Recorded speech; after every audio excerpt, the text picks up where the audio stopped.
bagi kalian yang berasal dari Sulawesi Selatan, maka pasti sudah tidak asing lagi dengan baju khas yang satu ini. Kira-kira bagaimana sejarah di balik baju bodo ini? Tahukah kalian kalau baju bodo yang sering ditampilkan oleh orang-orang pada saat ini bukanlah desain asli dari baju bodo itu sendiri? Lantas, bagaimana desain aslinya? Siapa yang membuat dan memperkenalkan baju bodo ini? Serta, apa filosofi yang terkandung di dalam baju bodo tersebut? Baju bodo sendiri merupakan baju atau pakaian khas tradisional untuk perempuan Bugis. Dalam istilah Bugis sendiri, baju bodo juga kerap kali disebut dengan waju toko. Baju bodo dasarnya berbentuk segi empat dan memiliki lengan baju yang pendek di atas siku. Kalau dalam bahasa Bugis dan Makassar sendiri, kata bodo ini artinya pendek. Baju bodo ini telah ada sejak dulu, sejak lama-lama sekali. Diperkirakan baju bodo telah ada sejak pertengahan abad ke-9. Hal ini diperkuat juga dengan sejarah dari kain muslin, yang merupakan kain yang digunakan sebagai bahan dasar untuk membuat baju bodo. Kain muslin adalah kain yang berasal dari tenunan pilinan kapas dan juga benang katun. Kain ini dikenal memiliki kerapatan rongga dan benang yang agak renggang, sehingga membuat orang yang memakainya tidak gerah dan sangat cocok dipakai di Indonesia yang memang beriklim tropis.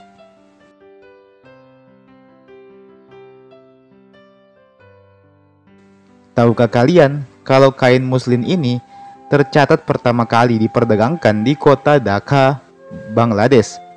Sementara itu, Marco Polo dalam bukunya The Travel of Marco Polo menjelaskan bahwa kain muslin itu dibuat di Mosul, Irak, dan dijual oleh seorang pedagang yang disebut dengan Mussolini. Namun uniknya, masyarakat di Sulawesi Selatan sendiri telah lebih dulu mengenal dan mengenakan jenis kain ini dibandingkan dengan masyarakat di Eropa itu sendiri.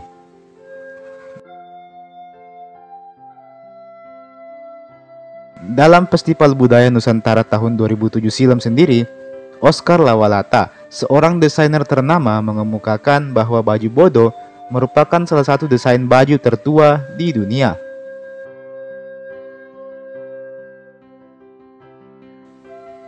Tahukah kalian, ketika awal-awal baju bodo ini digunakan, tampilan bajunya terkesan transparan, sehingga menampakkan lekuk tubuh dan bagian dada penggunanya secara jelas. Jadi kesannya malah seperti tidak pakai baju sama sekali, dikarenakan baju bodo didesain dengan sangat tipis dan kainnya terlihat transparan.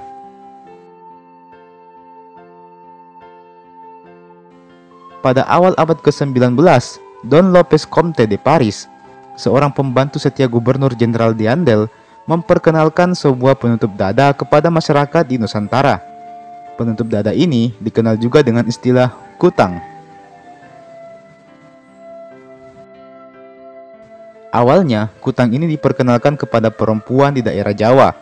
Namun, di Sulawesi Selatan sendiri belumlah begitu dikenal, sehingga perempuan kala itu masih tetap memakai baju bodo tanpa menggunakan kutang.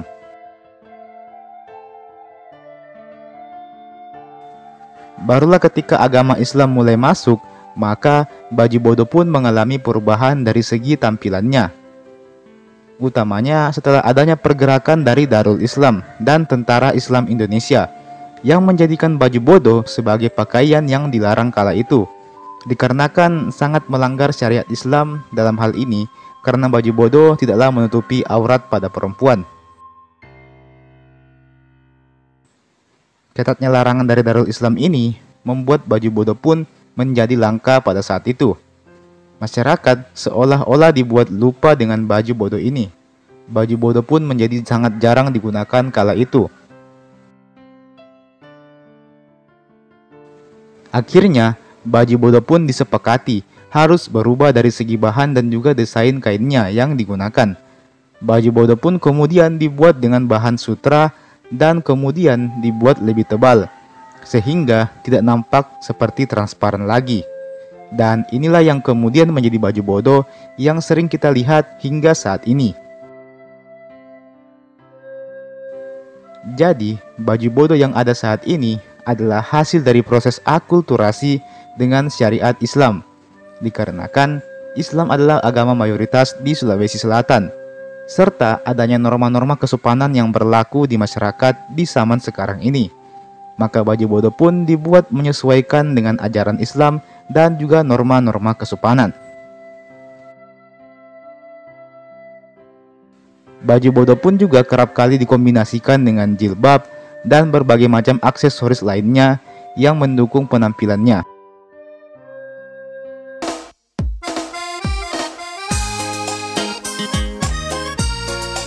Nomor 1. Bahan dasar songkok reca. Songkok reca sendiri dibuat menggunakan daun lontar yang ditumbuk, atau kalau dalam bahasa Bugis bisa disebut dengan direca atau ureca. Itulah mengapa nama songkok ini bernama songkok reca. Daun lontar yang dipukul-pukul ini nantinya akan menghasilkan serat yang berwarna putih, yang kemudian akan didiamkan selama 2-3 jam hingga berubah warna menjadi kecoklatan. Serat-serat tersebut disebut juga dengan istilah ureca. Untuk mengubah menjadi hitam, maka biasanya serat tersebut akan direndam di dalam lumpur selama beberapa hari. Serat tersebut terbagi dua, ada yang halus dan ada yang kasar. Keduanya, baik halus maupun kasar, masing-masing digunakan tergantung pada tipe songkok yang akan dibuat. Bisa menggunakan serat halus, serta bisa pula menggunakan serat yang kasar. Untuk menganyam serat tersebut menjadi songkok sendiri, maka digunakanlah sebuah alat yang disebut asareng. Nomor 2. Sejarah songkok reca. Songkok reca sendiri dikenal memiliki sejarah yang cukup panjang. Awalnya, songkok ini mulai dikenal luas ketika Raja Bone ke-15, yakni Arung Palaka, menyerang Tanah Toraja di tahun 1683. Pada masa itu, laskar kerajaan Bone pimpinan Arung Palaka selalu menggunakan sarung yang diikatkan ke pinggang. Sedangkan laskar Tator pun juga memiliki kebiasaan yang sama, hanya saja sarung mereka ditaruh di leher, seperti tas salempang. Nah, pada masa itu, pertempuran sering terjadi di malam hari, di mana tentu kedua belah pihak sulit untuk membedakan satu sama lain, mana kawan dan mana lawan. Apalagi keduanya mempunyai ciri khas yang sama, yakni sama-sama menggunakan sarung. Alhasil, Arung Palaka pun memerintahkan pasukannya untuk mengenakan songkok di kepala mereka sebagai pembeda, dan songkok itulah yang kemudian dikenal dengan songkok reca. Nomor 3. Nama lain dari songkok reca. Tahukah kalian kalau songkok reca ini memiliki nama lain seperti songkok Pak Miring, songkok guru, hingga songkok Tok Bone? Rupanya ada alasan lain di balik penamaan ini. Adalah Lama Panyuki, seorang pahlawan nasional sekaligus Raja Bone ke-32, yang pertama kali memperkenalkan istilah songkok Pak Miring, di mana Pak Miring di sini berarti pinggiran emas, sebagaimana yang dapat kita lihat pada songkok reca di masa ini. Pinggiran emas ini melambangkan derajat dan kebangsawanan seseorang. Biasanya, semakin banyak pinggiran emas di songkoknya, maka semakin tinggi pula derajat kebangsawanan orang tersebut. Pada masa ini juga, orang yang dianggap sebagai golongan rakyat jelata tidak diperbolehkan untuk menggunakan songkok ini. Di masa ini, songkok reca telah dianggap sebagai identitas dari bangsawan Bone. Meski demikian, Lama Panyuki kemudian menegaskan bahwa hanya dua kerajaan yang bisa memakai songkok reca atau Pak Miring ini, yaitu kerajaan Bone dan Goa. Di Goa sendiri, kemudian songkok reca ini disebut juga dengan songkok guru. Dan buat informasi saja bahwa harga songkok reca ini termasuk mahal, bisa mencapai Rp200.000 per buah, dan yang termahal bisa mencapai 80 juta rupiah. Tentunya ada harga, ada kualitas. Nomor 4. Songkok reca setelah zaman kerajaan. Sebagaimana yang kita ketahui, bahwa setelah kerajaan Bone resmi bergabung ke dalam Republik Indonesia, maka status kebangsawanan seseorang perlahan-lahan mulai tergerus zaman. Orang-orang berstatus bangsawan tidak lagi punya kuasa yang besar seperti zaman dulu. Zaman demokrasi menjadikan semua orang setara sebagai warga Indonesia dan memiliki hak yang sama dan kedudukan yang setara. Pun halnya dengan songkoreca yang dulunya hanya boleh dikenakan oleh orang-orang tertentu saja, perlahan-lahan mulai menghilang. Kini, siapapun boleh menggunakan songkoreca tersebut, mau dia orang Bone atau bukan. Mau dia orang luar negeri pun bisa menggunakan songko kebanggaan Bone tersebut. Jadi sekarang ini siapapun bisa mengenakan songko tersebut, ya, seperti zaman kerajaan dulu, di mana pada zaman kerajaan itu hanya orang-orang bangsawan saja yang boleh memakai songko tersebut. Nomor 5. Warisan budaya. Songkok Bone sendiri telah terdaftar sebagai salah satu warisan budaya tak benda Indonesia. Penetapan tersebut terlaksana pada tahun 2018 silam. Dan songkoreca ini juga telah mendapat sertifikat langsung dari Kemendikbud Republik Indonesia. Tentunya ini merupakan suatu kebanggaan bagi masyarakat Bone dan Sulawesi Selatan pada umumnya.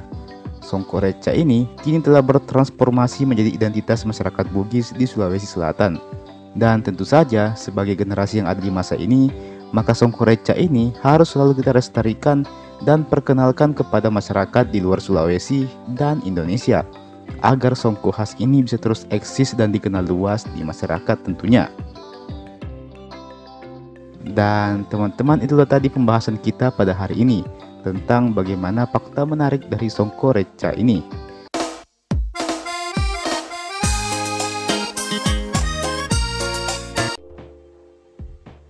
Badik adalah senjata tradisional khas dari daerah Sulawesi Selatan, baik dari suku Bugis, Makassar, dan suku-suku lainnya. Pasti tidaklah asing dengan senjata yang satu ini. Badik dulunya disebut juga dengan nama Kalio. Penamaan ini pertama kali digunakan oleh orang-orang di Luwu. Kalio dulunya banyak digunakan sebagai alat untuk membantu warga dalam bekerja, seperti bertani atau berkebun. Dan tak jarang juga digunakan sebagai alat pelindung diri dari ancaman. Seiring dengan berkembangnya zaman, Kalio pun mulai berubah namanya menjadi Badik. Dan Badik yang awalnya hanya digunakan sebagai alat pertanian pun menjelma menjadi sesuatu yang lebih ekstrim, yaitu sebagai alat untuk menjaga harga diri atau siri seseorang. Apabila kita perhatikan bentuk Badik, kebanyakan akan memiliki bentuk seperti angka 7. Utamanya apabila badik itu sedang disarungkan. Sebagaimana yang saya kutip dari website Pemprov Sulawesi Selatan mengatakan bahwa angka 7 pada badik tersebut mengandung makna matuju tujung atau selalu tepat dalam melaksanakan tindakan. Sedangkan apabila badik tersebut dibuka, maka akan berbentuk angka 17 yang mengarah pada jumlah rakaat dalam sholat 5 waktu. Sementara itu, apabila badik itu sedang digenggam, maka akan mengisyaratkan angka 5 dan 6. Adapun angka 5 dan 6 itu melambangkan rukun iman dan rukun Islam. Di zaman dulu, biasanya apabila seorang laki-laki telah mempunyai batiknya sendiri yang biasanya akan dia sandangkan dengan bangga di pinggangnya, maka itu artinya anak laki-laki tersebut telah dianggap dewasa. Maka dia pun berkewajiban untuk mempertahankan siri atau harga dirinya sebagai seorang pria. Zaman dulu, memang sudah menjadi tradisi untuk memberikan sebuah badik atau biasanya juga disebut dengan kawali kepada anak yang baru lahir, dengan tujuan supaya badik tersebut menjadi pelindung untuk si anak. Selain itu, terbesit pula harapan dari orang tua agar sang anak memiliki sifat yang tajam seperti badik nantinya. Dalam kasus yang lebih ekstrim, banyak masyarakat yang percaya bahwa badik bukan hanya sebagai alat pertahanan diri semata, melainkan menjadi cerminan jiwa si pemiliknya. Banyak yang percaya bahwa badik mampu memberikan ketenangan bagi pemiliknya dan dapat pula memberikan penderitaan. Sehingga tak heran apabila masyarakat Bugis atau Makassar bepergian jauh, maka dia pasti akan membawa badiknya untuk ikut bersamanya. Ada berbagai macam tipe badik yang dapat kita ketahui di zaman ini. Salah satu yang populer adalah badik gecong. Badik ini dikenal oleh masyarakat Bone sebagai badik bangsawan. Adapun yang menjadikan badik ini istimewa karena adanya kepercayaan masyarakat bahwa badik ini bukanlah buatan manusia, melainkan hasil buatan makhluk halus. Masyarakat menganggap bahwa badik ini dibuat oleh makhluk halus di malam hari, yang mana prosesnya akan terdengar seperti suara bertalu-talu hingga menjelang pagi. Kala pagi hari telah tiba, maka badik itu pun telah selesai dibuat. Selain itu, ada pula badik yang lebih mematikan lagi, karena selain tajam, juga mengandung racun. Menurut kepercayaan masyarakat, badik tersebut, yang juga diberi nama lagecong, mampu menghabisi lawannya hanya dalam sekali serang saja. Badik tersebut dipercaya dibuat dari daun nipah, yang mampu terapung di atas air dan mampu melawan arus. Tak heran apabila banyak kolektor yang mencari badik jenis ini untuk dikoleksi. Badik sendiri memang dapat dianggap sebagai simbol kebanggaan orang-orang Bugis, Makassar, dan juga Toraja. Setiap pria pada masa itu hendaklah mempunyai badiknya sendiri. Jika tidak ada, maka dia tidak akan dianggap sebagai seorang pria. Badik menjadi identitas dan alat untuk mempertahankan diri bagi orang-orang Bugis dan Makassar di zaman itu. Badik tak berbeda dengan katana bagi orang-orang Jepang. Para samurai zaman dulu sering menganggap katana atau pedangnya adalah cerminan dari jiwanya. Pedang tersebut selalu dibawa kemana-mana sebagai senjata dan alat untuk mempertahankan bushido para samurai. Pun halnya dengan badik yang menjadi senjata untuk menjaga kehormatan atau siri seseorang. Maka tak heran kita menemukan tradisi yang cukup brutal seperti si Gajang Laleng Lipa pada masa itu. Masyarakat Bugis dan Makassar memang punya harga diri yang tinggi. Jika terjadi konflik yang dianggap mencemarkan nama baik mereka, maka konflik tersebut harus diselesaikan dengan adu badik. Bagi masyarakat Bugis dan Makassar, lebih baik mati dalam upaya mempertahankan harga dirinya daripada harus hidup tanpa harga diri. Dalam proses penempaannya, memang pembuatan badik ini penuh sekali dengan nilai-nilai sakral dan filosofi di dalamnya. Seorang pembuat badik atau pandai besi sebelum mulai menempa akan terlebih dahulu berdoa, meminta kebaikan kepada besi yang akan ditempanya. Besi terdiri dari kandungan air, api, tanah, dan juga angin. Maka sang penempa meminta restu kepada 4 unsur tersebut. Selain itu, badik yang kualitasnya tinggi biasanya memiliki urat pada besinya. Urat dalam badik ini memiliki makna berupa garis-garis kehidupan yang mengandung sifat-sifat seperti kedermawanan, kebijaksanaan, dan juga kesatria. Meski demikian, pada masa ini, badik telah menjadi benda pusaka. Memang masih banyak yang memproduksi badik, banyak yang memperjualbelikannya, namun hanya sebagai barang koleksi semata. Tak jarang pula, badik banyak diwariskan ke anak cucu mereka sebagai bentuk tradisi yang masih dipertahankan. Dengan semakin beragamnya bentuk dan keunikan badik ini, maka jangan heran apabila kita akan menemukan badik dengan harga yang amat sangat mahal, tergantung dengan keistimewaan badik tersebut.